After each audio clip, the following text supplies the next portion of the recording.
Welcome to the Outer Realm with Michelle DeRoche and Amelia Pisano. Airing live on the United Public Radio Network, 105.3 FM in New Orleans.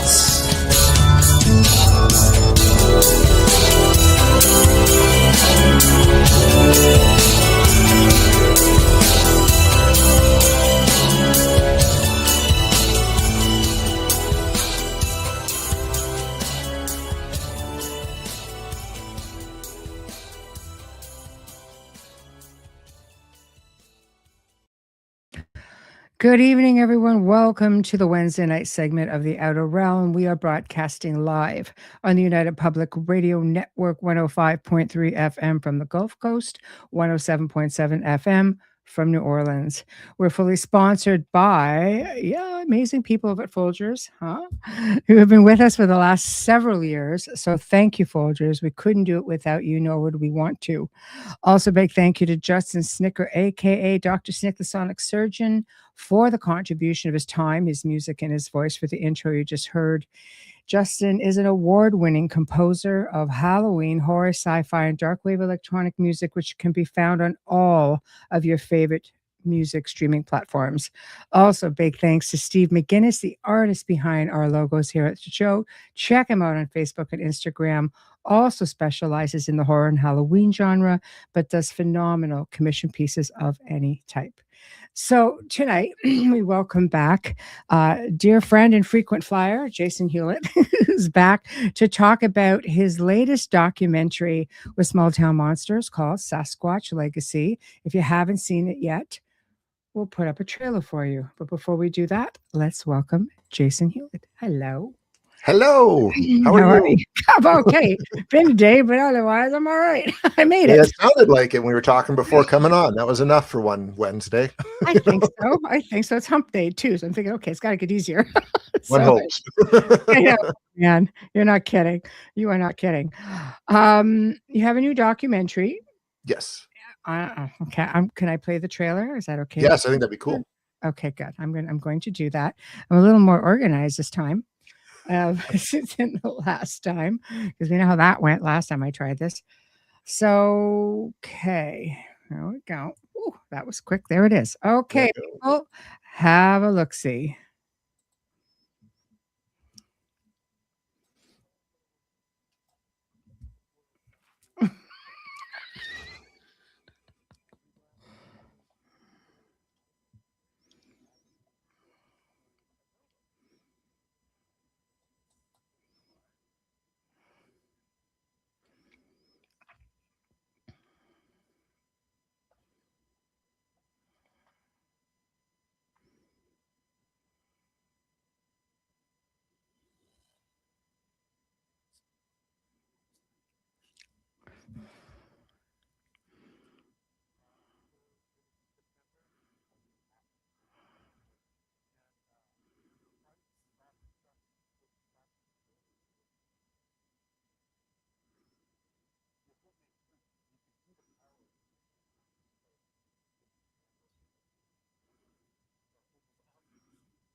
Everybody's saying you couldn't hear it. We were hearing it. Did you hear it? Yeah. I don't know what happened. Sorry, guys. I'll have to try to see if I can bring her back on, and we'll maybe play it again in the end. But I'm not really sure why it didn't play, or why you guys saw it, but why you didn't get any sound, because it came through soundboard loud and clear. We were having great old time listening to it. So Technology's weird, man. That's all I can say. I have absolutely no explanation for that one, because we could hear it, and if we hear it, you should be able to hear it. But they can find it with your YouTube page. Yeah. Yeah, Small Town Monsters has it. There we go. Yeah. Go look them up, and if you haven't following them, start following It's them. time. It's Right. time. It's good stuff coming out of that camp. So, Very, very. It's great to be a part of it, actually. oh my gosh, yes. I mean, you've done a few things with them. You've done Ogopogo, you've done the Wendigo, and Yes. now Sasquatch. An interesting progression when you think about it. Like, Yeah. like this- monsters to the want to kill you Wendigo. to the wild Ogopogo man wants of to the avoid woods. you. That's a safe one. Yeah, well, that's too. It's like it's bookmarked. Like Wendigo's bookmarked by two things that are far less, Yeah. malevolent. Anyways, I mean, Sasquatch is kind of its own thing. It depends who you talk to, and which tribe you're mentioning, because they have different belief systems in regards to it. It's Sasquatch is complicated. I think not as weird as the Wendigo, but it's a complicated subject. Okay, I'm a novice, and I think, given a choice, I would opt for the Sasquatch any day. Oh, same. Yeah, big time. The Wendigo is terrifying. Yeah, but it is, and I mean, and we talked about this when I was on about Wendigo. Like when you go out to do an investigation into Wendigo, it's probably far less smart than trying to go and do an investigation into Sasquatch. I felt way more comfortable with all, like, because there's a sequence in Sasquatch Legacy where we do an investigation at a sighting, and even though the sighting was more aggressive, yes, I felt way more comfortable doing that than I did when we went and did our investigation into the Paul Lake Wendigo. So. Yeah, I can't imagine why, but yeah. So I have to ask though, do you think there seems to be a resurgence in interest in Sasquatch?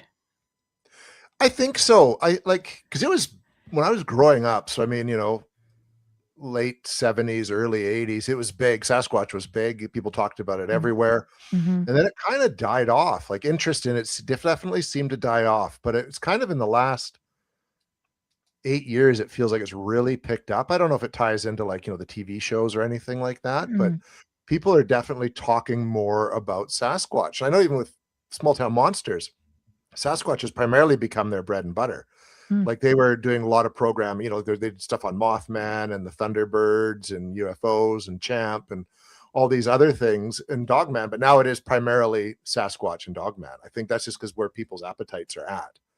I know when they talked about Wendigo, they didn't know what to expect, how well Wendigo would do, just given it's lesser known, but it's done quite well for them. Yeah. But even Sasquatch Legacy in terms of viewership is tracking ahead of it because it's Sasquatch. Mm-hmm. Yeah. I find if you just get into some of these streaming media platforms, all of a sudden it's Sasquatch everywhere, and a lot of Small Town Monster stuff is playing. I think some of the older stuff is coming forward, and I mean, I know I had a full-on binge watch of Small Town Monster stuff. I was just like, look, this is like gold, and it was perfect because it was all in tune with you coming on and talking about the documentaries. So realistically, it's just like I think I've seen some of their stuff surface before, but you brought them more in the forefront for me. Oh, thank you. Yeah, you're welcome. And it's very they do really good stuff. Like I was telling you before, I don't know who the narrator was on some of these things, that the ones you're not on, because I know you do a lot of your own stuff, but it is the most soothing, trusting voice. It's okay. I think you're talking about Mark Matsky. He's in Sasquatch Legacy, but he narrates a couple series for them as well. Right. And yeah, he just has the voice you can trust. You do. Like when you listen it's okay to go in the woods. Yeah. Okay, I'll do it. But then with the Wendigo's like, no. Don't go in it. Don't go in the woods. Don't go in the woods. No. No, they're very, very well done. So I mean, in watching the documentary Sasquatch Legacy, it seems that British Columbia in Canada, which is where a lot of this is filmed, seems to be a hot zone. It always has been British Columbia. I mean, this is where the term Sasquatch started, Mm, which is, we talk about that in the film. It's one of the, whole middle section of the film takes place at Harrison Hot Springs. yeah. Um, Spent a lot of time with Thomas Steenberg, who's like one of the legends of the Sasquatch research field. I mean, knew John Green and Renee DeHinden, who are two of the four horsemen of hello, good evening, everybody. Yeah, I just flashed them up. Two of the four horsemen, who are the original big Sasquatch researchers. Yeah. And there's the museum in Harrison Hot Springs, and a lot of that's Thomas's stuff. Mhm. But he explained like that this is where it began, the word Sasquatch, through the Chehalis people, and they called them Saskets. But J.W. Burns, when he was writing the article, couldn't translate it directly, so he just changed it a bit and started calling them Sasquatch, and the term stuck. And the Sasquatch phrase was coined. Hey, Kathy. Well, I think a good 2 decades before the term Bigfoot even came along, which I thought was really interesting too. So Sasquatch go way back. There's as big a part of our British Columbia history as I think anything else. I think you're right. There's so much that goes on out in the western part of Canada. It is amazing, Yes. and it seems to be connected. Like everything out there seems to be connected. You speak with any of the Indigenous out there. They're just like, they know about literally everything. They've encountered everything. So but then you get those that you can't talk about it. Which I think is really interesting. Like it made sense like with Wendigo, given just the nature of the Wendigo. But I know when I was talking with Coralie Miller, who it was in the Cursed Waters documentary, and she could talk at length about Ogopogo, which for them is Naha'it, but talk about Strunatum, which is their Sasquatch. She could say very little on camera, which I found interesting. But the West Bank First Nations don't treat it as a strictly friendly being. Like she talks about people being spirited away by them. I know I don't know if it was in the film, but it was when her and I talked sort of off camera a little bit, like it would eat their children, you know what I mean? And that's where they kind of parted ways. That's it for us. And I think that might have come up in the Ogopogo documentary, but it's interesting. Whereas Sheldon Cuisant, he was from out east, but he's Indigenous, so he was more open to talking about it. But he even sort of mentioned that people, even the Indigenous people in Merritt, wouldn't talk about it or talk to him too much about it. And then when I tried getting hold of the Chehalis themselves, no one would return my calls or emails. So wow. It's interesting to me because you have some Native communities who are all about it.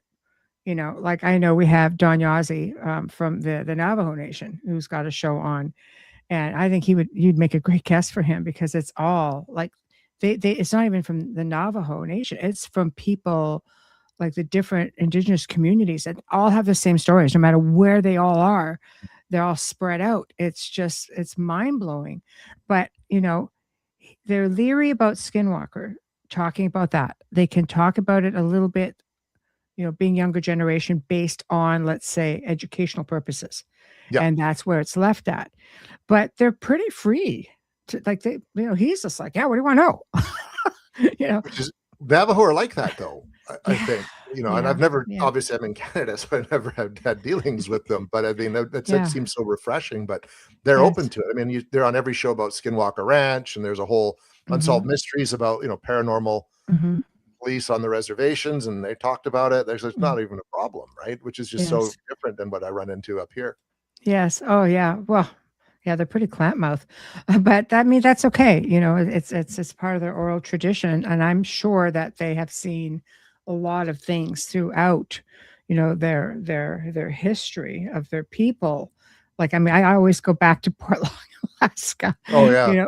18 feet tall. Ron Moorhead was telling us about it because he was on the show. He goes, "Oh yeah," he goes, they were giving information from the Native community up there. He goes, "Oh no, they're like 18 feet tall and they'll eat you." Well, that doesn't sound fun.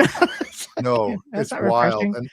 And there's a fair share of aggressive Sasquatch stories. I mean, that's even one in Sasquatch Legacy that kicks it off, about it sounded like an aggressive encounter. You know what I mean? So I think these things Yes. do happen. Most are supposed to be, as Sheldon Cleason says, most are just very, very gentle, very calm, calm Mm-hmm. over in a second. But I think there are those few, Mm-hmm. for whatever reason, or Mm-hmm. they're not. Yes, I agree. Do you think they're dimensional beings? Ah, asking the logical guy. Like it's a tough one. Like when I went into Sasquatch Legacy, I leaned more to the dimensional spiritual side of things, just because my background is I'm a ghost hunter, so to me that it does make sense. But through the filming of it, I kind of started landing more in the flesh and blood camp, and I think it's because I spent a lot of time around like Thomas Steenberg, Jerry Matthews, Brad Trent, like these old school guys, who did make a good case that like in indigenous culture they attach spiritual meaning to everything, and they believe definitely in different dimensions, etc. Not saying that they're wrong at all, or disrespecting that, but I think if you really want to get an answer to this, you need to look at the flesh and blood cryptozoological way in order to really, I think, rule this out. I think that's going to pee off a lot of people, me saying that, but I think that you got to take that approach first. Mm-hmm. And rule that possibility out before you can look at anything else. To automatically jump into the spiritual camp, I think you're not going to find the answer. Mm-hmm. I think you got a greater chance of finding the answer if you look at it as a physical being. And you and I talked beforehand that there's, the DNA evidence has come up that supports it as being part human, part something else. And that's not to say then that there isn't a spiritual component to it. Because there's certainly a lot of stories that go into the quantum realm, and but lots of animals use different frequencies to make you feel scared or make you, so you know what I mean? I think you got to look at this is a physical being first. You get into that infrasound as well. Like if you, during your investigations, while you're up there with even a group of people, have you ever been hit by infrasound, do you think? I'm not well doing investigations, but I don't know if we talked about this or not, but because we've talked so much lately, and then I interviewed you for my show, which is coming New Year. But I had two experiences about 20 years apart at the Shuswap Lake. My family's had a cabin out there since before I was born, and we finally sold it in 2019 after both my parents had passed away. But back in 1996, I had been out there for about a week rebuilding the deck. And I'd finished, and I'm like, you know what? I want one last night out here at the cabin. I just want to relax. I'm tired. I'm sore. I'll go home in the morning and have a couple drinks, just chill out to some music, read a book, and go to bed. And, I'd cleaned up. I'd had dinner and all that, and I was just sitting down to get relaxed. And like all the hair went up on the back of my neck. I went from completely calm to like freaking out. I could just feel it. And it's just like, I can't say that I heard a voice or anything, but it's like, you've got to leave and you've got to go right now. And so I packed, and I'm pretty logical, but I listened, I packed everything up. I loaded it into my car. And back then it was literally just a cabin. So the pump and everything was under the deck, and you couldn't leave that running. You had to turn it off when you'd leave. And it was getting dark, and that was probably the most terrifying 5 minutes of my life, climbing underneath the cabin to switch the pump off and everything and the power, and then getting back up and getting in my car. And it was an hour drive back to town. It took almost that full hour for me to calm down. Wow. I'm not surprised. And I mean, like I said, I grew up at that place. I'd been out there like for all summer because my mom was a teacher. So we'd spend the full 2 months basically out there. First time that ever happened was 1996. Then in 2017, completely rebuilt the cabin. It was more like a house on the water kind of thing. I was out there on like an annual trip. To the underneath. No. Oh yeah, everything's inside. You don't have to. You can turn off the pump. You don't have to turn off the pump anymore. That was a big upgrade. Same thing. I was out there on a solo vacation. My wife and son were in town. I kind of got out there the day before. I spent the night. I was like going to spend another night before going back in. I just cleaned up the dishes, everything like that. Exactly the same sensation. Exactly the same. Wow. Out of nowhere. And I basically was like, okay. And I just packed everything up, loaded it into the truck, locked the door, drove home. Same thing. Took almost a full hour for it to go away. And it never happened after that. Do you think there's just something about your energy that it connected with? Like, do you feel it was a Bigfoot, or do you feel that was something more ethereal being, like a I've had weird researcher? things happen out there, like, you know what I mean? I've Yeah, had yeah. spooky stuff, but this was like, if you're here, you're in danger. Like, it's not safe for you to be here Wow. anymore. It was Wow. almost like what Sheldon Cuisance talked about in his Headley Yeah. story, but when they were walking down, it was like a sense of, you're not supposed to be here. So I left. And next time when I came back out, no Mhm. problem. So Mhm. I'm not sure Wow. what it was, but it fit into things I'd heard about Sasquatch and that infrasound and the fear Yeah. frequency and stuff like that they're supposed to use. And it is Sasquatch territory around there. Like the Shuswap First Nations very much believe in Sasquatch. They've got pictures of it at, like, their resort that they've opened and stuff like that. So Mm. maybe one was wandering around and needed to do something down on the water at that particular spot. Who knows? I can only Twice, speculate. a decade Twice, apart. 20 years Yeah. apart. No coincidence there. Nothing to see here. Nothing to see, just moving on. Yeah, moving along. Oh my gosh. Okay, a couple of just questions, comments, and then we can move from that point. I was wondering, could this be us just seeing what we want? In terms of stuff in the woods that are like Sasquatch? Yeah, can you elaborate on that a Yeah, wee I'd be bit? curious just to know. Okay. And next, cat. Hello, cat. I'm starting to think there are two different beings. One is flesh and blood, and the other may be something else, taking the shape of Bigfoot. So, I mean, as a paranormal investigator, could you be dealing with some kind of a mimic or shapeshifter being out there? There are the indigenous people that believe heavily in the trickster spirits, which will do many things to try to lure you out, and they do Yeah. spirit you away from everyone I've talked to on the subject matter, or Wow. do things to you. So could be that's a theory, right? That's all we're Yes. kind of dealing with when it comes to this sort of stuff is theories. Yes. Yes. 100%. Wayne says, "What about a big?" Again, we go back to the telepathy. Did you have any encounters of telepathy during any of your research investigations? Not anything on the film, no. There was nothing like that. Even when we were pretty sure there was something close to us because we could smell like it urinated basically right Yeah. near where we were, and when something was moving. There's nothing telepathic going on. It was whatever was there, it seemed was just like it was a physical thing. And there all the evidence that we could find around that area proved to something that was definitely big and heavy because it was leaving prints in the mud where it looked like it had Mm, jumped down and put a hand down. mm. That speaks to me as something very physical. Yes, agreed. Could they take the form that we are comfortable with if they're being telepathic? So I guess it's like if they're picking up maybe on how we feel about it, would they take on a form that we would be comfortable with? Maybe. Yeah, John Keel talked about like ultra terrestrials that would kind of he present did. themselves in whatever form, would be most we could recognize basically. So that could be the case. Yes. Yeah, I think it gets back to that, like, I love John Keel. I love the whole theory of everything. But again, it's just that feeling. It's just like one Yeah. day we're really gonna know. But then I mean, would it even be fun to keep researching when you have all the answers, or No. even if you get close? I know. Half the My fun job is would be looking. done. Yeah, half the fun is looking. He goes, "I've heard that if there are women in the vicinity, they report hearing the sound of a baby crying." Yes, I've heard that as well.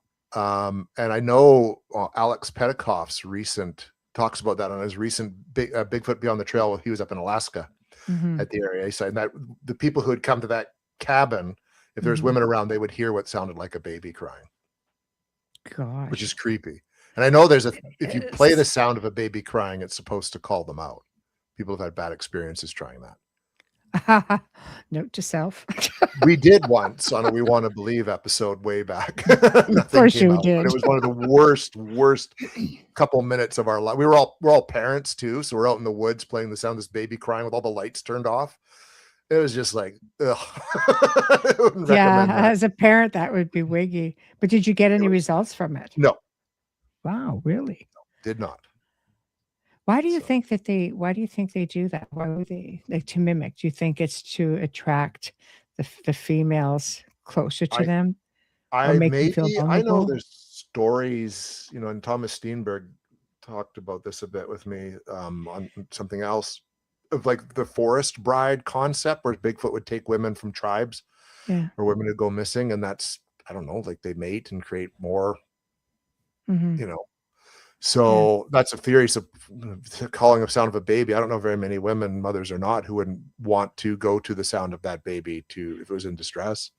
I don't know Yeah. many people who wouldn't, you know, who've Yes. got a soul of any kind who wouldn't want to know what Yes. that was and go out. But Yeah. Well, then why what would you a do is you baby be just send alone? in a guy. It's Yeah, not like they want. They're good for the team. Get in there. Go and see right. what's going on. Give me the baby. You're safe. Yeah. You're Yeah, safe. You know. but I think the first question you got to ask yourself is why would a baby be crying in the middle of the woods? Like, you know what I Right. mean? Exactly. Common sense has to prevail at some point in there. I agree 100%. Kat says, yeah, I've also had people tell me Bigfoot is a spirit, a guardian of certain areas across the planet. I know that's Coralie Miller mentioned that there was like a forest spirit, guardian of the woods. Different meanings depending on which tribe you're hearing the story from. But yeah, it's definitely one of the big prevailing theories in indigenous lore. Mm-hmm. I'm not surprised. I mean, so many people have seen just this, actually. He goes, I saw growing up in the country, he's on the East Coast, we're moving through the trees translucent looking. So I was thinking maybe dimensional. Maybe there's a group of them that are, and maybe a group that's more, maybe the hybrids are Maybe, more. or maybe it's not even Sasquatch. It's something else entirely that we're just attributing to Sasquatch. Yes. I've seen I've seen a video clip of that, and it just looks like it went translucent. Well, it's And I like kind the of thought, movie Predator. People say it's like watching the movie Predator, and the thing yes, has its invisibility thing on, that it looks like that. yes, yes. And we've, yeah. So It's like, yes, no. That kind of just doesn't level the playing field at all. no, Kat says, I heard a baby crying years ago while I was out with a friend, heard it in the brush. I sent him in to see what it was. It was a porcupine. Never knew they made that sound. well, and that is a very important thing to keep in mind. Like, we did another investigation that's not in the film, where we're in an area with a whole bunch of trees and a lot of dead trees, and it was cold and the wind was up. And I swear, those trees rubbing against each other, depending where you were, sounded like people screaming. You know what I mean? Like, you could mistake, if you were not familiar enough with being in the and spend a lot of time in the woods, you would mistake a lot of things that are natural sounds for being something that was supernatural or a monster. And that's something, I mean, my buddy Sean, who's he was in Tracking the Wendigo, and he does all the music for me, did all the music in Sasquatch Legacy. Tells me this story, or him and his buddies were out camping and they heard the most inhuman sound that they'd ever heard, and they could hear it across the lake, and it kept getting closer. And he's like, it's big. And one of the guys locked themselves in the car with the rifle, had left everyone else outside where this thing kept coming. And it was a moose. It turned out it was a moose coming up the path, but the sound it was making did not sound like anything you'd attribute to a moose. And I think when you're doing this work, you've got to keep that in mind. Like, we are not, unless you're like living in the woods 24/7, you're not familiar with every sound there. Yeah. And I think we make the mistake of attributing it to these other things. You have to be, you have to be logical, of course, because you're in the woods. So yes, you're in the woods. It could be anything. Yeah, Kat said, she goes, I knew that porcupines mumble when they're walking. That's funny. So they're mumblies. Yeah, they mumble when they're walking. She goes, I said, okay, but a baby cry was kind of creepy. That's new. Yeah, that's a new one. Yeah, so you hear mumbling. It could be a porcupine. It's probably a porcupine. You're okay. Don't try to grab it. Kevin says the three of them, as per his other comment about being translucent, he goes, they all sort of look like Chewbacca. Intuitively, he goes, it felt like male, female, and a child, like a younger, smaller. Okay. So, possible. C'est possible. Possible. Anything is possible, I think. Yes, I agree.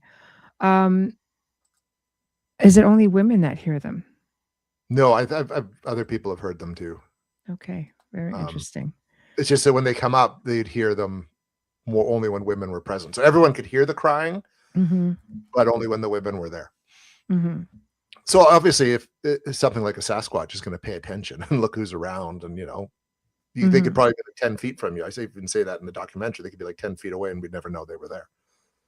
Yeah, that's insane. Oh. Wayne says his son encountered a sound while in the mountains of Alberta. It was like a human screaming. His friend who lives there said it was a small wild cat, a native small wild cat. I could understand that. Yeah, like wildcats, like cougar, bobcat. Yes. Okay. So here's a question by Skid Row Slasher. I like that handle. Cool, I can't put the name up of the person, but I will highlight it here. Jason, can you see the just because I get myself in trouble, we're not allowed to do stuff like that. Where is it here? Okay, yeah. Okay, right beside it. Okay, could you see the one I've highlighted? Yeah. You just said, okay. Is a fake scammer claims to know the names and ages of the Bigfoot around him. Yes, everything I've heard suggests yes. Okay, there we go. Okay, so I have to leave it there. I can't. You can't. We get into so much trouble with stuff like that. Yeah. But yes, I've heard that yes. Okay. All righty then. Hi, Guardian. Good evening. Yes. Hello. All right. So moving along. The gift giving I found to be very interesting. The sharing of the rock concept. Yeah, you take a rock that has meaning to you and you're walking through the woods. If you come across one, you just give it the rock and for safe passage. That which I think that shows just how even like these things, you can have a symbiotic relationship, but you know what I mean? Like you can be on the same time. You hear stories of people who have like farmland or have had a cabin in the remote areas and there's been Sasquatch around that they just kind of get along. And I think like anything, they'll become aggressive. And again, it's all theory, but just from all this, everything I've heard, that they'll become aggressive if there's a reason to. Right? Like I know with Kenton, I can't remember if he mentioned it in the story, when his buddy had the experience that we talked about at the beginning of the film where the big chunk of wood was thrown at him, he had been smoking. So, it's BC, it's kind of fall, things burn here pretty frequently if you're not careful. Yes. Maybe this Sasquatch, if that's what it was, didn't like that and said, get out of here. You know what I mean? Like, yeah, maybe because they will return with gifts as well. Like if they're comfortable with you, right? I've heard that too. They'll leave rocks in kind or likewise anything. Right. So I think that's really interesting. Yeah. Oh yeah. There's been like stories of all kinds of little baubles being found, probably from the people who ran away from them. But maybe. They just drop a whole camp load of stuff, which brings me to the theory that if you are running from them or if you're running, you become prey. Yeah, I've heard that. Well, you hear that about almost any animal. I guess so. Yeah, it won't be any different there. Sure. No, but I've heard that too. Or if you turn around, then they will, chase you, sort of thing, or follow you. I've heard that story too. Even Sheldon Cuisance mentions that in his Headless story. Like whatever you do, don't turn around, because then they believe they would be prey. So I could see, you hear enough people talking about that, it does make sense. That could happen. I know I wouldn't turn around. Like just on principle, if I thought there was something like that. I've been in the woods and felt there was something there. And it's like, just keep walking, where it be the bear or whatnot. Like just don't acknowledge you can't even play possum because it'd be a bad place, bad spot to be in.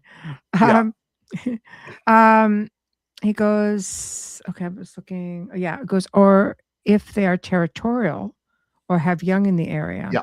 Correct. I could see that too. I've heard stories in relation to there being a young Sasquatch and the mother Sasquatch doing everything it's like any animal to draw your attention away from it or scare you off because of the young. That makes perfect sense to me. And I know in the We Want to Believe episode I mentioned, we'd been at a lake where for 20 years this hunter and fisherman would go up there, and if he got too close to one end of the lake, he'd start hearing knocks. This was also talked about in On the Trail of Bigfoot, The Origin. I shared this story, but only on the one end of the lake. So could that have been Sasquatch? And it had been Sasquatch sighted. Could that have been Sasquatch letting him know, hey, this is our territory, piss off, kind of thing. I could see that. That makes perfect sense. Anything that's we are all territorial. Yes. People are, animals are, and we get really uptight if people start trespassing. And when we're in the woods as people, we seem to think we own the place and just kind of go wherever we want. And that's not always the best thing to do. That's true. That's that common sense thing again. Yeah, right. It's amazing how much that comes into play. Like, it's smart with this stuff. Yes.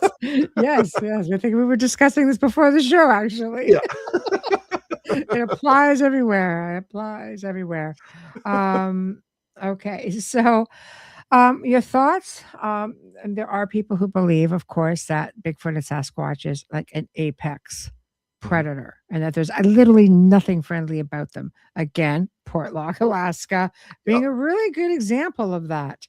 Do you find it's like that up here? I mean, Canada, because you're really not that far from Alaska, technically, and there's not like there's a boundary which doesn't allow them to cross, technically speaking, right?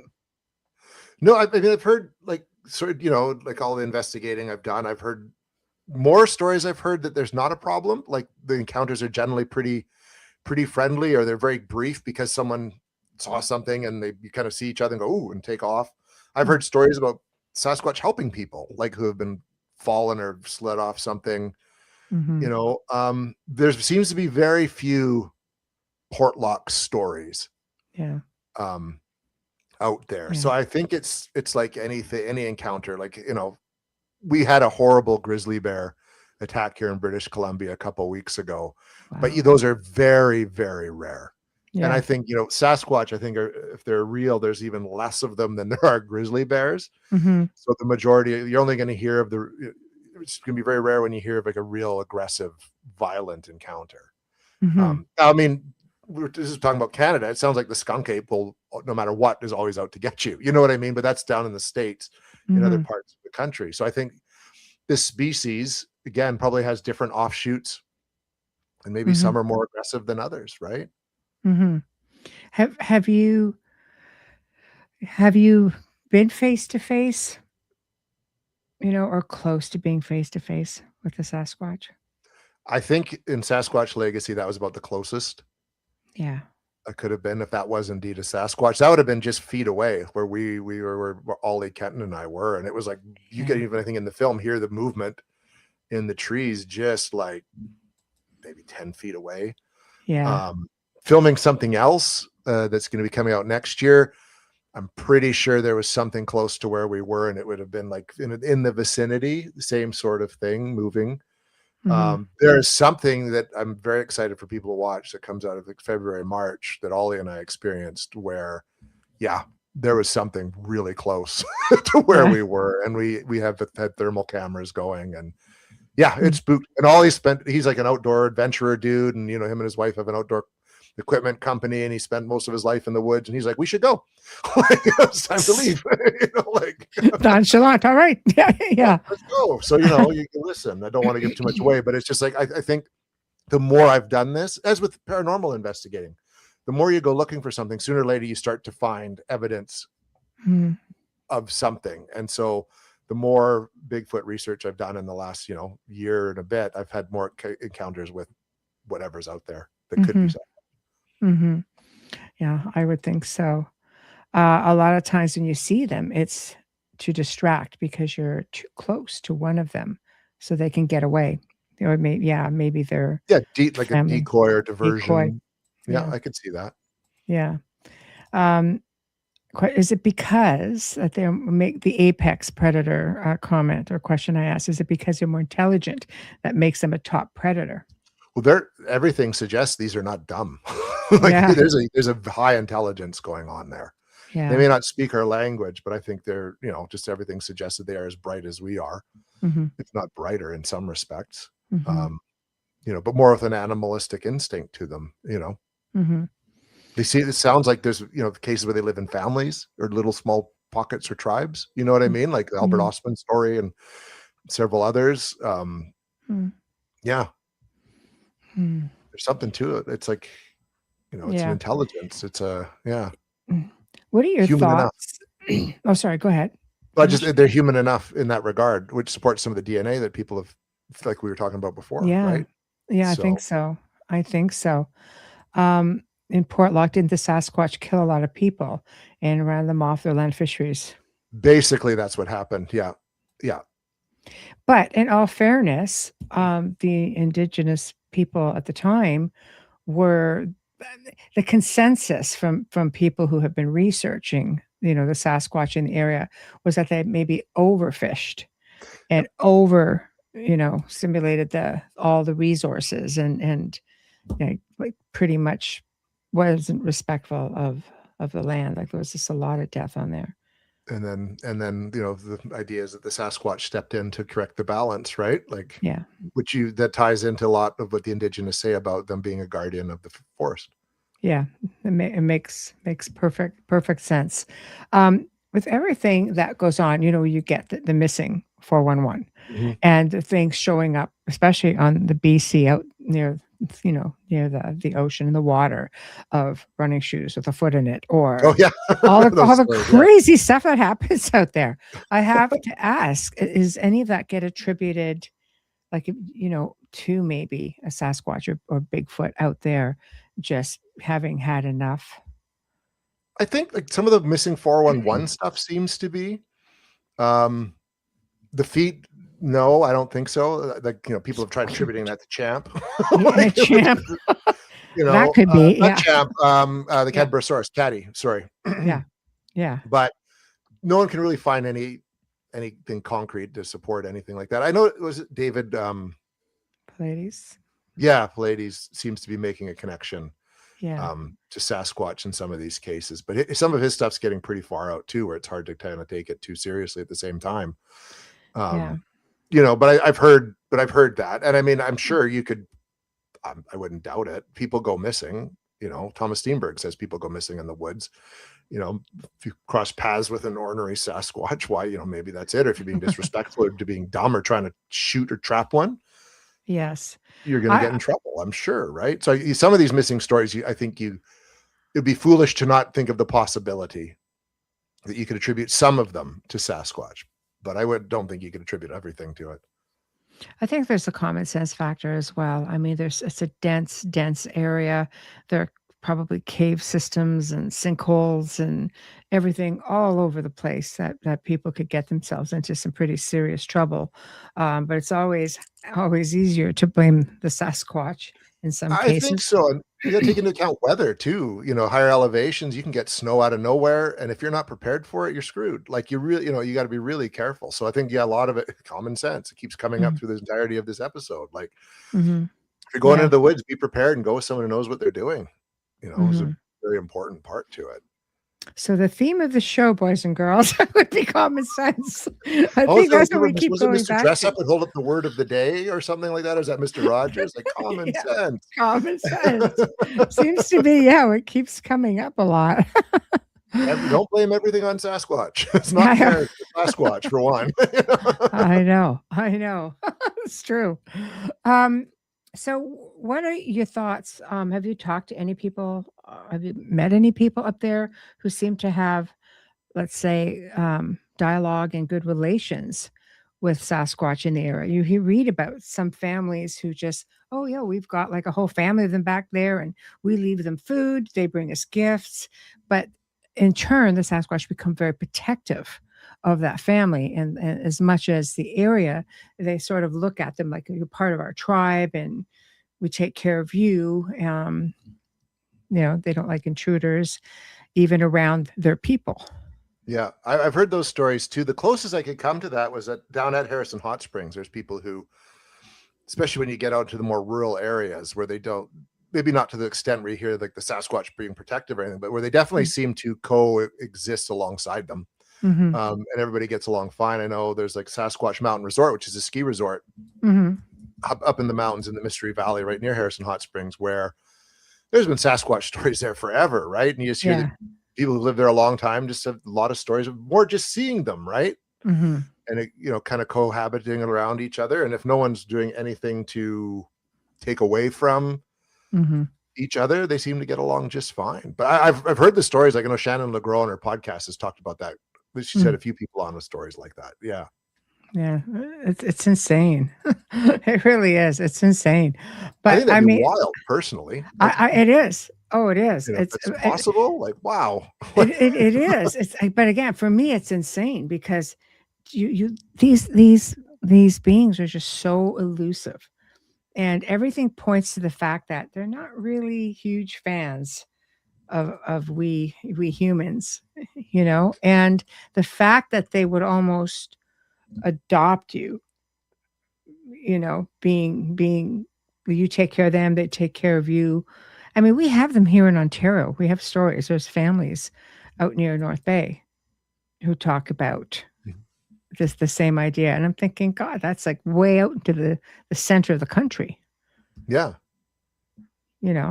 So I think it's totally possible. Brad Trent mentions that when we were talking to him, that they just generally probably try to avoid us in most cases. Do you know what I mean? Like in most cases, they probably do. But again, if you're living in the woods, say on land that branches on their territory, and you're doing nothing harmful to the environment, it's almost like a Wendigo thing. If you're not like cutting down more trees than you need, you're just cutting enough for like firewood. And if you're hunting, you're not like slaughtering all the animals in the area, and you're being really good. They'd probably have to, over time, see that your intentions are positive, and then maybe leave a rock, you know what I mean, or something like that, to see how you interact. I could see it being a process that would take a lot of time to build that level of trust. Right? Yeah. No, absolutely. And this is also a good point. A lot of people make the mistake, or a lot of people make the mistake. I'm all right. Is that if you don't know who that Sasquatch encountered before you, and if that other person may have shot at it or tried to hurt it, and then you encounter it, and it's just it's not good because I could see that. Yeah, that would make perfect sense, right? Question. Kat had asked earlier if you were in Canada. Yes. Western Canada. Yes. Have you had any encounters with the loup-garou? No, I have not. But I don't. It's for one. It doesn't seem to be much in terms of loup-garou activity out this way. We're starting to see a little bit of dogman stuff in the Kootenays, but not like a ton. Yeah. So no, I haven't at this point. Yeah, I think they're be interested in doing so. Be a little calmer than the dogman, because the Indigenous speak a lot of them. Like all across the country, which is interesting. They seem to be okay with talking about that. Yeah, they do. It's interesting. Yes, exactly. Wayne says Sasquatch is well suited to its environment, whereas if we humans need all manner of material things to survive in that same environment. It's very, very true. Yeah. So what are your thoughts on, I'm just going to take this into a bit of a different direction because I'm not sure if you've considered it or not. What about the theory of giants? Well, that comes up too, down in the Harrison Hot Springs area, which is where a lot of the stories are. Yeah. And that there's even there's a story that Harrison Hot Springs puts out on their website. There's a mystery mountain, also known as Morris Mountain or Mount Keenan. And every so many years, the Sasquatch would gather there and light bonfires kind of thing, which is kind of interesting because I've been to this mountain and I don't know how many they'd fit on it because it's very, very small. So at first, that's really interesting to me. But what I've heard from a gentleman named Bill Reed, who's like an anthropologist, is actually we might be attributing that to Sasquatch, but it was something else. It was like another tribe of very giant people. So like giants. Do you know what I mean? And that weren't Sasquatch, but because of just how belief and stories get told, they had eventually meshed them just into the Sasquatch lore that's been around there. And I know Albert Ostman, his actual original documentation wasn't that he was taken by like Sasquatch, but like by a tribe of giant people. And then it became, with hair, like hairy, but like not like Sasquatch. And then in time, that his story turned into more about Sasquatch. So I find that really interesting. Yeah, it is because there's so many different theories with that. Like there are people who've even photographed Sasquatch where some almost seem to have more of a smoother human face. And then you get those that look more primate, I guess. Yeah. And then even there was like the Big Blondie story where it was like, teak fur, but the face was black. Wow. Right? Like, Yes. so that Yeah. makes you really pause as well and wonder, like, there's got to be, I guess, it couldn't just be one particular No. It's like breed of us. Sasquatch, right? It's like us. Right. Yeah, we have different skin color and hair Mhm. color and all that too, right? This is also another big theory that they're part of the Nephilim chain. The bloodline has been diluted over the years. I've heard that theory too. Yeah. Yeah. So it's I don't know. It is fascinating how it just seems to be so diverse. So many similarities, but so diverse as well. I mean, do we have out in western part of Canada where you are there different types of Sasquatch that you've come across? I guess you don't really know because I mean you're coming I across a haven't- lot of you got behavioral stuff that you're able to see, but have you ever seen anything with respects to fur? Just like Zizan says, like fur or different there's been sightings? like there's been yes, like I said, there's the big blondie, so it was more teak colored fur with a black Yes. face. Yeah. Most of them are what you'd the sort of the humanist face, no Oh. real neck, but like the Yeah. the fur, darker fur. Yeah. Some of the fur you can hear is more brownish, a lot is more black. And quite some of them are quite shiny, like the fur is very shiny and reflective. Others seems like more dirty. So it varies. There seems like there's not just one particular kind here on the coast, which I think is really interesting. And then, like you say, as you go up the coast into like Alberta, they get bigger.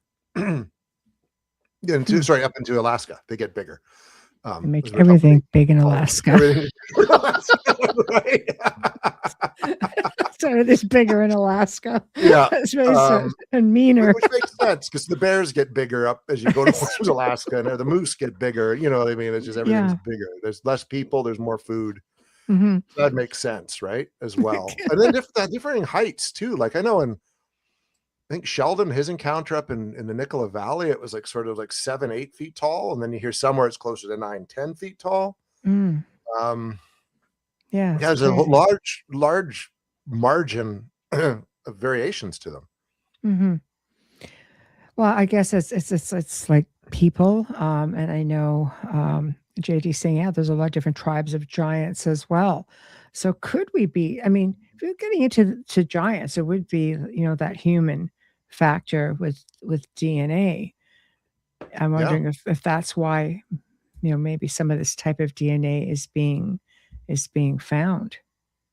It could be like that'd be really interesting. What is that other DNA strand on it? It's human and right. And yes. So it's not like human and ape. It's something else they didn't know. They don't know, right? No, and it seems to be the maternal DNA. Like that's what the humanoid side of things, which would make sense. Crying baby in the woods, track the woman. Yeah, both sides. You know what I mean? Like, yeah, I know. All you'd have to do is look up the Sasquatch Genome Project with Dr. Melba Ketchum. I mean, there's some people who want her quiet. You have to be hitting on something when people are trying to like she's had an assassination attempt, threats on her life. Like you're onto something. And this, I mean, she's got one of the the most well-known DNA companies, like literally, or laboratories in the United States. I mean, she's been in court and has been able to help prosecute, killers and such. It's not like she's a scientist. She knows what's up, but she also has had experiences with Bigfoot being practically in her own backyard, which is where the interest came from. It's like, what are you? But if anyone then has the tools to unlock that mystery, yes, it's her. And then you're right. Like, I think if you could prove, it's like all this stuff, like just think if it's like, okay, we've got irrefutable proof that there's a species that's part human, part something else. It's been on this planet forever. None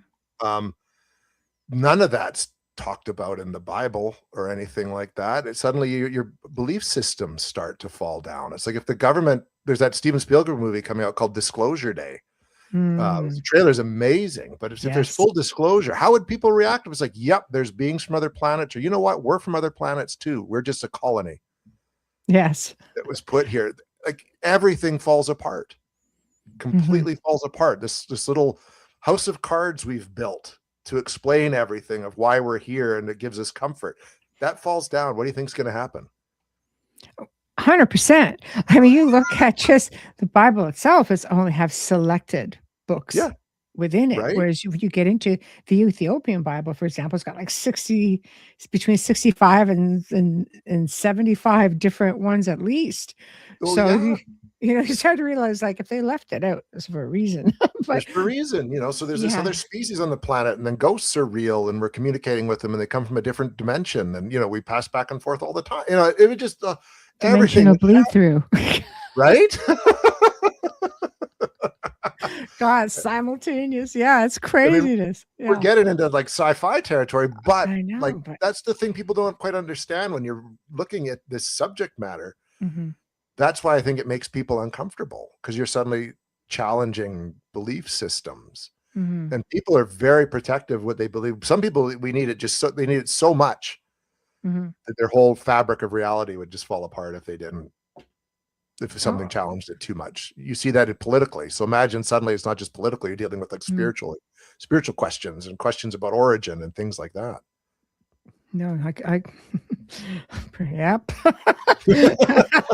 What can you say to that? But again, getting back into the whole, yeah, the whole Nephilim thing. DNA evidence will never work because the female is human and the male DNA is angelic. If we're getting into the Nephilim side of things, Yeah, we're I looking at guess, that side yeah, of I it. guess that would complicate things to say the least.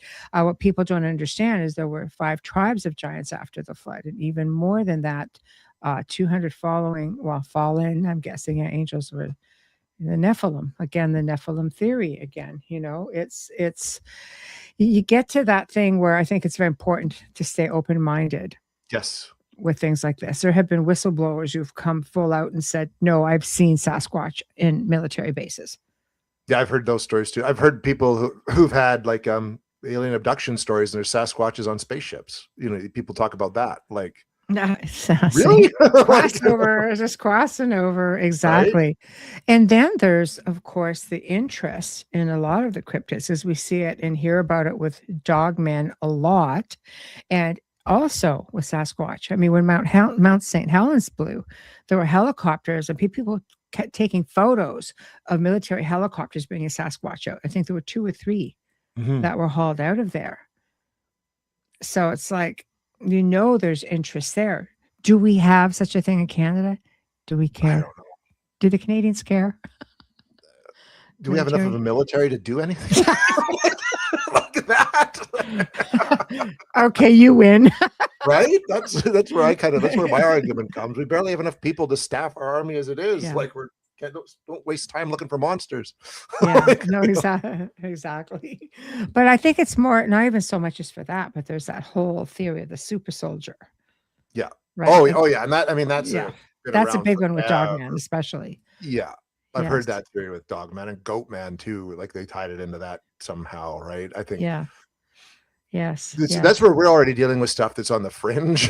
So like, Yes. I then trying to know. I tie it know. into all these other things is just like, wow, man. I'm just anxious to see where you're going to go with all of this because, I mean, it's in doing your continued research. Do you go back to the same area? Let's say, Sasquatch Legacy. Is this an area you would return to because like you were getting some kind of interaction? Do you want to try to build a rapport and maybe in hopes of creating a stronger connection? I think that would be the next logical step, Yeah. right? Like, I mean, the project I'm working on now, we went back to where we'd filmed that We Want to Believe 5 years ago, where the fisherman and hunter had his wood knock experience. Mhm. It's like when you investigate a haunted house or alleged haunted sighting, if you get activity, the greatest thing is to be able to go back time after time after time after time and test it. And over the time, we've been lucky enough to have homeowners who have very much allowed us to come back into their homes repeatedly, that's the only way you can build any kind of case for any of this. Mhm. One-offs don't work, Yeah. right? I mean, you could go somewhere once where there's supposed to be something and nothing happens, and if you never go back, you might be missing out on every opportunity that's like, there. Same with like Sasquatch. I mean, if they're like this animal, they'd be territorial. They'd have what patterns where they would move about. Mhm. And if you had an experience, you've got to go back to where that experience is. Again, you had one and just see what happens. Mhm. It's like people when you're getting into the paranormal, you go to this one place that's supposed to have everything, and you're just sitting in the corner. There's nothing going on at all. But it's like I have found in situations like that, like if you can go and build a rapport, Mhm. because there's still people, spirit people, but it's building that rapport. That all of a sudden, as they get used to, you start being able to experience more and more and more. Exactly. And you go in respectfully, Yes. and not like, try to antagonize anything, which I know became really big online with, YouTube videos and TikTok. Like, you go in, you be respectful, Hmm. and it is amazing what can happen if there is something there. Hmm. It Yeah. really is. I think the same is true of Sasquatch. I mean, one thing I learned talking to like Thomas and them is like the most important thing to do first is just look at the facts and stick to the facts. Hmm. And that if you're going to have a Sasquatch encounter, you do it by being quiet and respectful. And if they want to show themselves, they will show themselves to you. Hmm. Those are your two best bets when researching this. Hmm. Makes sense. That logical common sensing again. Logical common sense again. Synchronicities. Kat says, I have a friend whose husband is department head at a university, Alberta, I'm guessing, university, ATA. Okay. Animal sciences. He's tested hair, came back inconclusive. There's been a few cases of that, them finding hair and it being inconclusive as well. No real of unknown origin, basically. You know what I mean? Or just, I don't know. Maybe the sample's been muddied too much, kind of thing, Yeah, you have to be very careful with that. Problem with Bigfoot research is at a standstill. People need to be more open-minded because it's just being flesh and blood creatures is not working anymore. The study showing that it's just flesh and blood creature is not any, like there's more to it, I guess. Yeah, is the point. And I think you got to start with that though, and work your way back and do the Occam's razor approach, right? You don't want to start with like the most out there concept and try to like filter it down into this narrow thing. Start narrow and work out. Yes. She goes, no, it's in the US. Okay. In the US somewhere. Yes. All right. Yeah, well, I think that's the key is just trying to be open-minded. If you can build that rapport, you might just get something. So what do you do if you come across, let's say, a family of Bigfoot that you end up with this rapport with? Do you tell people where they are? Do you just see that? See, I have to ask because there are some who are just like, it's just they're like, no, they don't seem to care. They just put it out there. Yeah, I think, geez, like you got to be really careful. If like that, and that's like a lot of ifs that you're building up to. But if you do, I think you've got an opportunity to learn as much as you can and document. And if you started telling people, I think you would get a huge. People go up there trying to kill it. Yes, kill them, right? And that's horrible. Like that's. Yes. I agree with Janie. Like we must protect them, in my opinion. Yes. Yeah. This is something. If it's real, this is something that's changes everything. Well, lending to the maybe human side of things, I believe I was told, and I did read that in California, you could be charged for murder for killing one. I've heard that as well. Yeah, I suppose we don't have any laws like that or anything here. I think someone was trying to get something like, I know like Ogopogo, it's protected. Like it's been deemed a species that's protected. Yeah. Really, 100%. That is amazing. Yep. That makes me so happy inside. You're not allowed to hunt or fish or try to kill whatever is in Lake Okanagan. Like you're not. That's substantial because that is an admission that there is indeed something very special in Lake Okanagan. And it's good for tourism. So you don't sure mess is. Yeah. Right? Like yeah, exactly. But it does lend to the fact, that if you can be charged for murder, then that has to lend a little bit to the whole human aspect. That's kind of my thinking. And I mean, there was Eli Watson did a couple episodes on it, but there's a gentleman who claimed that he had killed 2 put it in the freezer. Is that Yeah, the you same know, in guy? California, he hid the body, and then it's a messed up story. And I mean, if you watch the footage of the interview with the guy, like something happened, like he did something. Whether or not he killed a Sasquatch, like the theory is maybe he killed another person in the woods, but his mind has made him believe it's a Sasquatch just to kind of try to live with the guilt of it all. But I'm not sure if that's what eventually lended itself to it being the law in California. You know what I mean? Like it could have been. The footage, though, I mean, it looks like he's only got body parts, lower Yeah, if it's the extremities, same case, one of those that case I think might have eventually been proven to be a hoax. Well, There's been a couple this is stuff that's still surfacing now. Like it's yeah, being reposted, and like, hunting in the woods with my father. My father, had, my father did this years ago or whatever. Yeah. And here in the freezer it goes, kind of thing. And it's just sort of like, and then there's one I think was where they just found, like, I don't know. There's people who have done it. They are out there. But I think if you had something like that, would you not want to, again, you're kind of putting a bullseye on your back. You are, for because one if Dr. thing, yeah. Ketchum is getting death threats, and I imagine if you were in possession of one, even to try to put it in the proper hands for scientific analysis, would there be a more higher up, interference with making sure that never sees the light of day? Well, I think there would be if we're getting into cover-up territory. You know what I mean? Mhm. Yeah. That's right. Which is maybe why, and if the people are saying that, after Mount St. Helens, the military was hauling them out anyways, people saw them. they would already know, like, you know what I mean? The government would already have an idea about this sort of stuff. So some average Joe Blow who shoots one on a hiking trip, how important is that? Yeah. You'd probably just make it go away. The same situation down in the land between the lakes in Texas, where people have seen dogmen being hauled out in military trucks. Screams super soldier to me. Oh, those things are aggressive. Right? I mean, and of course we would try to take its DNA and mesh it with a person and then blah, blah. I mean, Wow. We're not right. So they already think that they've been breeding with Sasquatch or Bigfoot. They call them the Gugwe. I've heard stories about that. I've heard that the dogmen and Sasquatch are also supposed to be mortal enemies. You know what I mean? There's so many different theories about these they're things. having unions because the Gugwe is a thing. and yeah, and it's like they look like this they have like this baboon-like muzzle, really elongated jaws and protruding fangs, like the wolf part of it being really aggressive and such, but they look like, in their stature, complete Bigfoot like.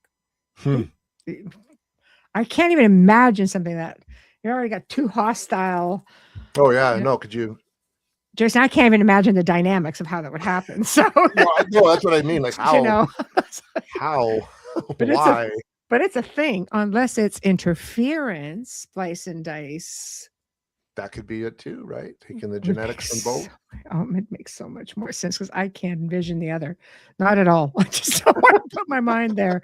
Not at all. But so Kathy says after Hurricane Helen, they were flying them out of North Carolina and Tennessee.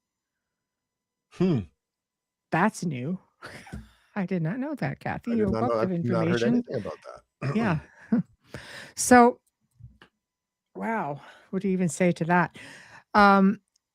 So, of course, out in your neck of the woods, how many do you think, like, have there been any studies done? Like in the United States, they'll say, yes, studies have been done, and there are thousands of these things around. Like literally thousands. Like there could be like 4,000 or 5,000 in one state, according to some research. Has anybody done anything like that up where you are? I think people have sort of taken like a rough stab at it just based on sightings, etc. It'd be more in the hundreds, but we also have a lot more terrain where nobody goes here. Like we just don't. And the big thing is it seems like reports are dropping off. Really? Seems to be something that's coming up. Yeah, there's just been less. Other people aren't reporting it to other people and are just keeping the stories to themselves, or there's actually just less sightings happening. Maybe. maybe to try to keep people out of the area. Maybe. There's so Or maybe many. there's just less and less of them, as time goes on, right? Like like you mentioned, we talked about earlier, there's heydays of sightings in the 70s and the 80s. Maybe that was their big. So Thomas Steenberg says maybe that was their heyday, and just slowly the populations have whittled down. Or they could just be retreating more as we move more into their territory. They're just going further into the more denser, mountains where there's no way people are going to go. Mm-hmm. Mm-hmm. Do that too. That's just my hypothesis on top of it. Mm-hmm. They're intelligent. They just know. Yeah. Tread quietly. Walk around,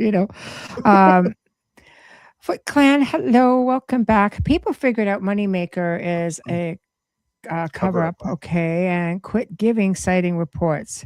Makes sense after watching said television show, which again I'm not at liberty to just pop out names like that. Unfortunately, it could get me in a heap load of trouble. So he goes, I have a size 13. I always make sure that I put that on my Tinder profile. Oh, they're talking about Bigfoot for Tinder for Bigfoot earlier. Yeah. He goes, yeah, if I had one. Yeah. Yeah, I mean, I so that pretty much lends to some of the things that you're saying as well. It's like the influx that we talk about, whether it's ufology, whether it's paranormal, whether it's cryptozoology. Lots of shows. Shows need people. They need stories, they need locations, they need experts. Get me started. Experts. So with that being said, I think after a while, people just start backing away and saying, look, enough. Yeah, I think so. I think it can get and I think it gets just so out of control. Mm-hmm. I think we just, like I said earlier, you got to just kind of start with the basic facts and work through that first, and then sort of rule anything out that way before you start jumping into all these other realms of possibility. Not saying any of them aren't possible, but yes, you got to stick to the facts. Yes. Knocking on trees is not the only way to develop a James Goodall style communication with these creatures, is what I think. No, agreed. Yeah, agreed. I think most certainly all of the above. I think they're also, because they are beings that do need to be protected. Yes. Like you say, when you're looking at various cryptids, they are. I love, that Ogopogo is protected, and I'm hoping that we see more and more of that as time goes along.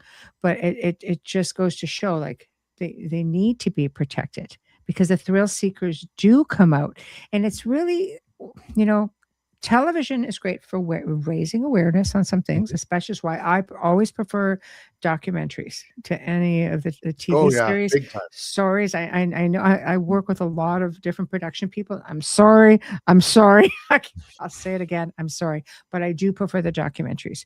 I just feel there's less, control. The control is given more to the people like yourself who are making the documentaries, not the networks are saying, no, we can't do that, or we need this, and we need ratings. And I get it. A lot of money gets put into something. It needs to come back. It's an investment. I understand. But people, I think, are just coming to terms with the fact that they want the truth. And they realize by coming and shedding light on some of these beings that people watch this and they're like, oh, I can do that in a weekend. It's a lot harder to do than that. Yeah. But this is, it's like the, I think the nickname that is given is like the couch investigator. Yes. Armchair investigator, armchair detectives that watch their true crime and, unsolved mystery stuff. Yes. Same idea, but with cryptids, and it tends to be very dangerous. Well, it is, because like we said earlier, first off, you're going into the woods, and you need to know what you're doing if you're going to be in the woods. And then you are dealing with everything else that's in the woods. Yeah.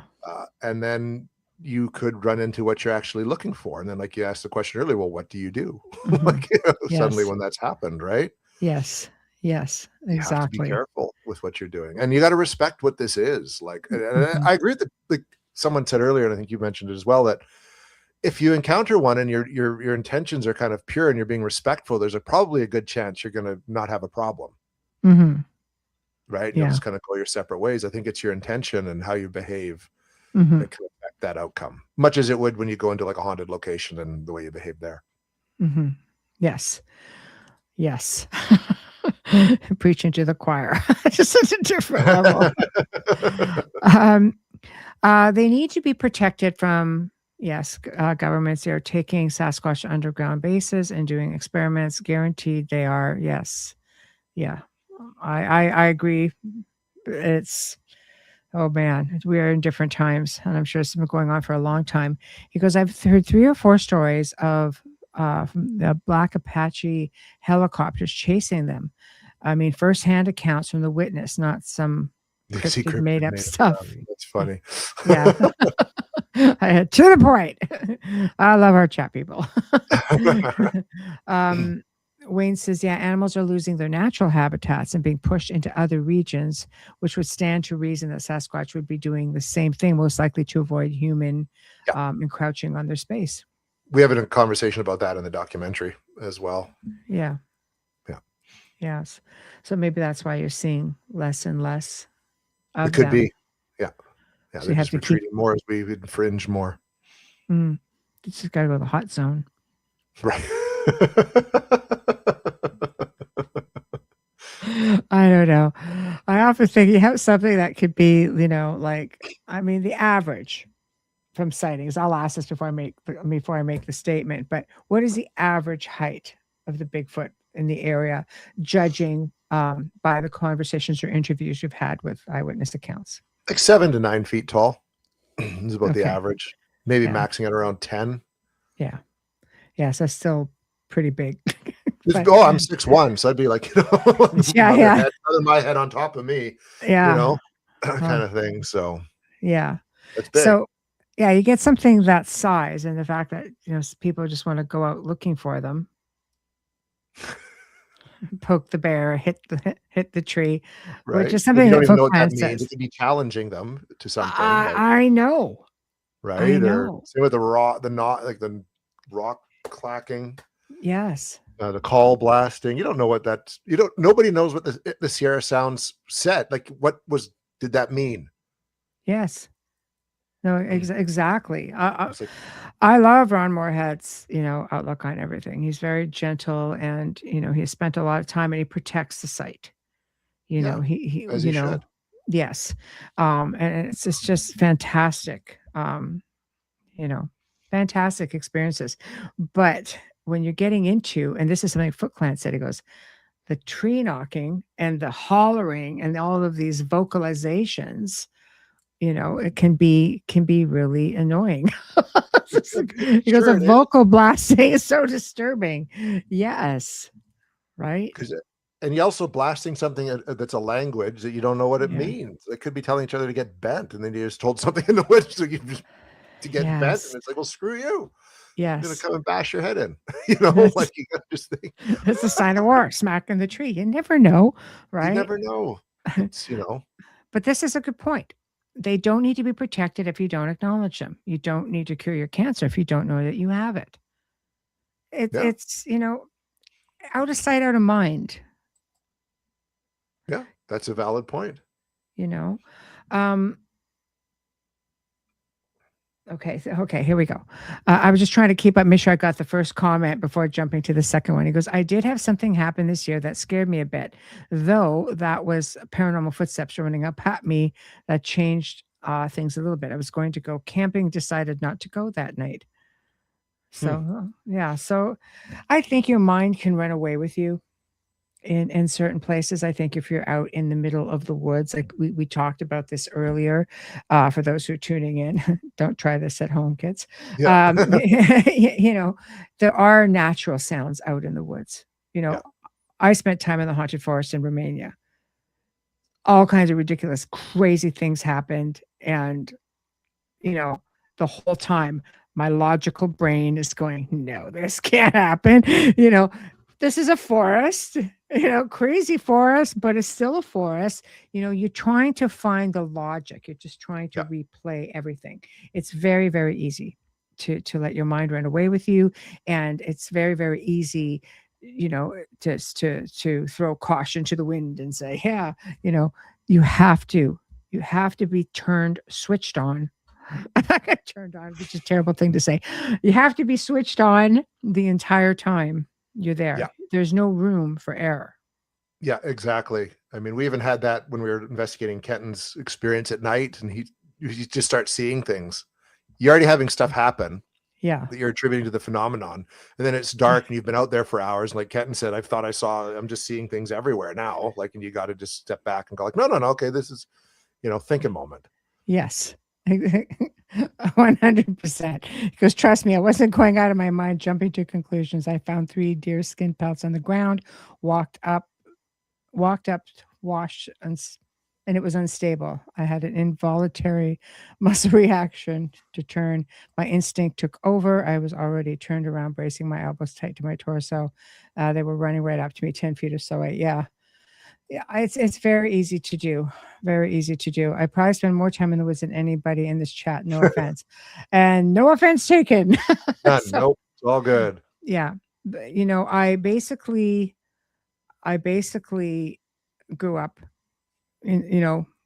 within the woods in a valley on a lake as well. And these were not things I gave any thought to. When you give your opinion, you sound like you're trying out for position. No, sorry, not even remotely interested in anything like that. I am not interested in going out and looking for Bigfoot at all. Actually, I will let the professionals do that, but thank you. See, I put up the bad stuff too. I'm completely okay. There's enough people such as Jason who, gets in there, takes it for the team. And, like I said, Ron Moorhead, Daryl Denton. I've just met some incredible people within the field. And I do think that, again, trying to be biased. I don't know anything about this. It's hard to swing one way or the other. I respect the people who go out there. I respect the research, because at the end of the day, there are no experts in it. No, there's not. And a lot of any experience is always subjective anyways. Yeah. Based on what belief system you bring to the table. that will impact what happens for sure. Yes. And we talked about this with ghosts in terms of a parapsychological bet. If you've heard all the horrible stories about what happened in Ward A at the former mental hospital, and you go and you start thinking your brain's going to start filling in those blanks of what could be going on there when it could be something else completely. Yes, I agree. Well, actually, I do a co-host show with Ron and Daryl, and they're the first to say there are no experts. Yeah, there isn't. And we're all just figuring this out as we go along. Yeah, and I have a whole lot of respect for people who are out there doing the research. And if the people of your stature and their stature are saying, no, they don't think so much that there are no experts. It's just that's it, right? So, well, again, you would have to. You should have to come on when they do an open mic. They'll tell you pretty much, because I made the mistake of saying, okay, Ron, Daryl, they're like, no. It's like kind of like, okay, I stay within my own field, my own limits, and that's where my comfort zone is. And that's why we bring on people, who do the work as to what your opinions are. So, yeah. With that being said, what do you have coming up as we hit up the 90-minute mark? Well, I'm working on another project right now. We're just sort of in the editing phase for that, and it'll be announced in the new year. But what has been announced is that Alex Petikoff and I are going to do collaborate on a few projects, all set around Sasquatch activity on Vancouver Island. Oh, wow. Which is going to be really exciting. There's going to be like a film out of that. And then sort of I'm going to do a YouTube special, and then we'll do content for our own individual projects as well. Plus, I'm writing a book about the whole experience, and that'll all be out before the end of next year. So, wow, yeah. That's exciting. Yeah, I'm excited for it. It's going to be fun. And I mean, and that's sort of the late John Bindernagel's territory. So we're going to try to reach out to a variety of people from the island who have spent time researching it, and it's going to be good. It's going to be good. We're going to spend a good deal of time there. Yes. Well, I'm looking forward to that as well. Have you ever worked with Thomas? I have not. Seward? Not Okay. at this point, no. Okay. Yes. Please email me, theouterrealmcontact@gmail.com. Love to hear what you have to say. Absolutely. So when you are ready to release the series and such, you will be, I'm not monetized. I wish, but no, not this kid. I could, I don't. So, but yes, when you have your series ready to go and such, I hope when you write your book that you will consider coming back on, because it's always such a delight having you on, Jason. I just respect you so much. And I'm appreciative of all of the research that you do. Thank you very much. No, it's always a pleasure to come on and chat with you, Michelle. Definitely. I will come back anytime you want. I'll come back. So open door, Jason. Anytime you want to talk about something, it doesn't just have to be cryptids. We could talk about anything. You're always welcome. Absolutely. That'd be fantastic. Okay. Thank you so much. Thank you so much. Oh, there we go. Might have to call Kat. She's also here on our network. Thank you so much. All right, that's getting there. Kat. Oh, Kat. So thank you, Kathy. Thank you, Kathy. Everybody. So everyone, please join us again tomorrow evening. We are going to be having the return of Elsa Dillon, who's going to be discussing past lives, incarnations, prophecies, oversoul, things like that. If you've looked at any of the shows that she's done with us, they're extremely well received and super knowledgeable. She's just super knowledgeable. Just a wonderful, it's like I say, a wonderful human. Just like Jason's a wonderful human. Anyway, guys, thank you. We shall see you tomorrow evening. Jason, have a terrific Christmas, and let's connect again. Absolutely, Michelle. Merry Christmas. And same to everybody out there listening. Hey, thanks to everybody in chat. We shall see you all tomorrow evening. Good night.